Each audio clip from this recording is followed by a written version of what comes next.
চাৰিওফালে চিণ্ডিকেট। যুৱকখিনি কাম কৰিবলৈ পাৰাই নাই। গাঁও চহৰ যুৱকখিনি 5,000 টকা দিয়ে বহি থাকা। এই দম আৰু নচলিব, দম ভালি নচলিব। ৰাইজ জাগিছে, জাগিবই।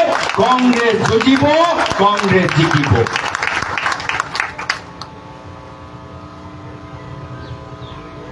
আমি নতুন এটা চিন্তা কৰিবলৈ বিচাৰো। তেওঁলোকে ক্ষমতা নিজৰ হাতত ৰাখিবলৈ বিচাৰে, আমি ক্ষমতা গাঁৱৰ ভিতৰত লৈ যাবলৈ বিচাৰো। তেওঁলোকে ধন মাটি নিজৰ হাতত ৰাখিবলৈ বিচাৰে, আমি ধন আৰু আমাৰ মাটিৰ অধিকাৰ সকলৰ মাজত বিকেন্দ্ৰীকৰণ কৰিবলৈ বিচাৰো। সকলোৱে ধনী হ'বলৈ সুযোগ পাব লাগে, সকলোৱে নিজৰ ব্যৱসায় খুলিবলৈ এটা সুযোগ পাব লাগে।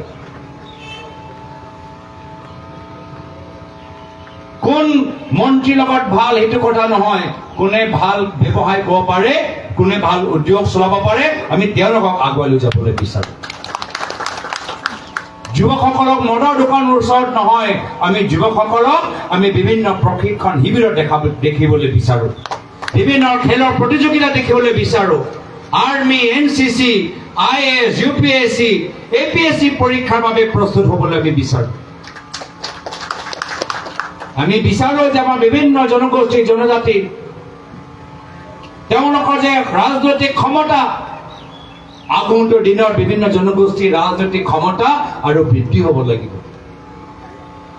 বিজেপিয়ে নিবিচাৰে, তেওঁলোকে ক্ষমতা নিজৰ হাতত ৰাখিবলৈ বিচাৰে। BTRত চাওক, প্ৰায়ত তৰুণ গগৈদেৱে ক্ষমতা এৰি দিলে বড়ো পাৰ্টিৰ বাবে, কিন্তু হিমন্ত বিশ্ব শৰ্মা ডাঙৰীয়া বড়ো পাৰ্টীৰ সকলৰ ওপৰত নিজৰ দখল কৰিবলৈ বিচাৰে, নিজৰ দমন কৰিবলৈ বিচাৰে। এয়া হ'ল পাৰ্থৰ 6 মাহত জনগোষ্ঠীকৰণ কৰিব কৈছে, এতিয়া পাহৰি গ'ল। ৰাহুল গান্ধী ডাঙৰীয়াৰ আন্দোলন কৰাৰ পিছত এতিয়া জনজাতি জনগণনা হ'ব, যাৰ ফলত আমি গম পাম যে আমাৰ ST পপুলেশ্যন কিমান আছে, মিচিং পপুলেশ্যন কিমান আছে, সোণোৱাল কছাৰী ক'ত ক'ত আছে। আমি গম পাম যে আমি কাৰ্বি ভাইবোৰ ক'ত আছে, আমি গম পাম যে আমাৰ SC মানুহবোৰ ক'ত আছে। আৰু যেতিয়া আমি গম পাম যে ক'ত আমাৰ মানুহ আছে, কিমান তেওঁলোকে আছে, তেতিয়াহে তেওঁলোকৰ অধিকাৰ আমি দিবলৈ সক্ষম হ'ম, তেতিয়া তেওঁলোকৰ প্ৰাপ্য আমি দিবলৈ সক্ষম হ'ম। নহ'লে আজি আমাৰ চৰকাৰী অনুষ্ঠানত কলেজৰ ভিতৰত কিমান SC আৰু ST পোষ্ট খালী হৈ আছে, কিয়? কিন্তু এইখন চৰকাৰ শিক্ষা অনুষ্ঠানত মাত্ৰ RSS মানুহ সোমাবলৈ বিচাৰে, SC আৰু ST মানুহৰ কাৰণে তেওঁলোকে চিন্তা নকৰে।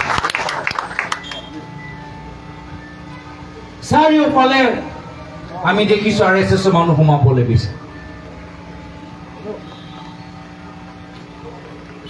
আজি সেইকাৰণে আমাক জোৰ দিব লাগিব, নিজৰ সংগঠনটো মজবুত কৰিব লাগিব। আমাৰ সংগঠনটো মজবুত হ'লে স্বাভাৱিকভাৱে বিজেপি RSSৰ প্ৰভাৱ কমি যাব। সেইকাৰণে আমাৰ ওচৰত সময় বেছি নাই, 9-10 মাহ পিছত নিৰ্বাচন, এদিনো আমি ব্যৰ্থ কৰিব নোৱাৰো। ভাবি লওক যে নিৰ্বাচন আহি গ'ল, ৰৈ থাকিব নালাগে। কোন প্ৰাৰ্থী হ'ব, কোন টিকেট পাব পাহৰি যাওক, প্ৰথমে নিজৰ নিজৰ পঞ্চায়তত যিমান ভোট পাইছে সেই ভোটটো বঢ়াবলৈ চেষ্টা কৰক। যোৱা পঞ্চায়তত নিজৰ নিজৰ মণ্ডলত কিমান ভোট পালে, ক'ত আপোনালোকে 30টা ভোটৰ পৰা পিছ পৰি গ'ল, ক'ত 100টা ভোটৰ পৰা পিছ পৰি গ'ল, সেই মাৰ্জিনটো আপোনালোকে মেকআপ কৰিবলৈ চেষ্টা কৰক।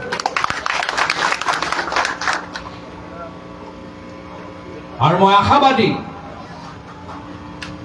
যে কংগ্ৰেছৰ দল মজবুত হ'লে ৰাইজ আমাৰ ওচৰত আহিব।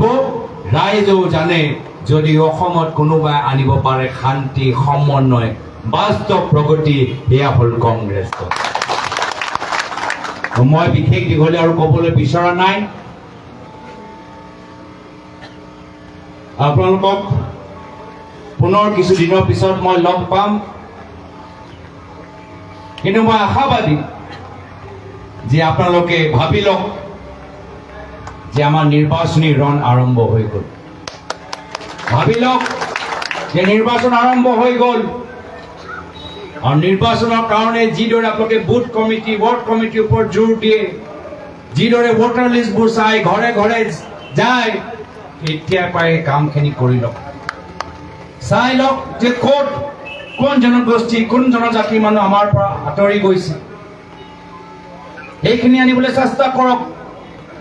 কংগ্ৰেছৰ ওচৰত যথেষ্ট ভোট আছে, কিন্তু আমাৰ ভোটটো যোগ কৰিব লাগিব, বঢ়াব লাগিব। ক'ৰ পৰা কেনেকৈ বঢ়াব সেইখিনি কথা মোক কৈ আপোনালোকে বেছি ভালদৰে জানে যে আপোনালোকৰ অঞ্চলৰ বাস্তৱ স্থিতি কি। কামখিনি আৰম্ভ কৰক। দিছপুৰত মই হিমন্ত বিশ্ব শৰ্মাৰ লগত যুঁজি যাম, আপোনালোকে ইয়াত আমাৰ স্থানীয় বিধায়ক আৰু সাংসদৰ লগত বিশেষ আৰু দীঘলীয়া নকৰোঁ। এইবাৰ ৰাইজ ৰণত নামিব। কংগ্ৰেছৰ অকলে নহয়, সমগ্ৰ অসমৰ জনসাধাৰণ ৰণত নামিব। ৰাইজ জিকিব। এইবাৰ যুঁজ এখন হ'ব। এইখিনি কথা কৈ মই নিজৰ চমু দুআষাৰ সামৰিছোঁ। ধন্যবাদ। জয় হিন্দ, জয় আই।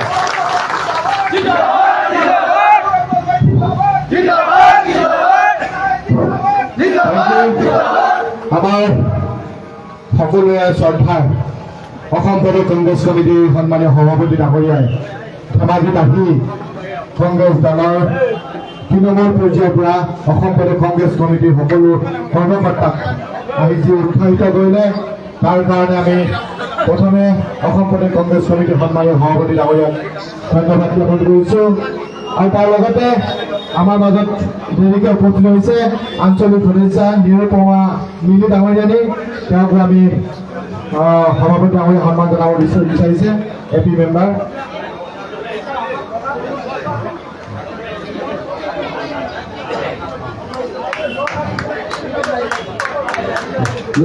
এই আমাৰ লক্ষীপথাৰ এপি মেম্বাৰ বাইদেউ আহক।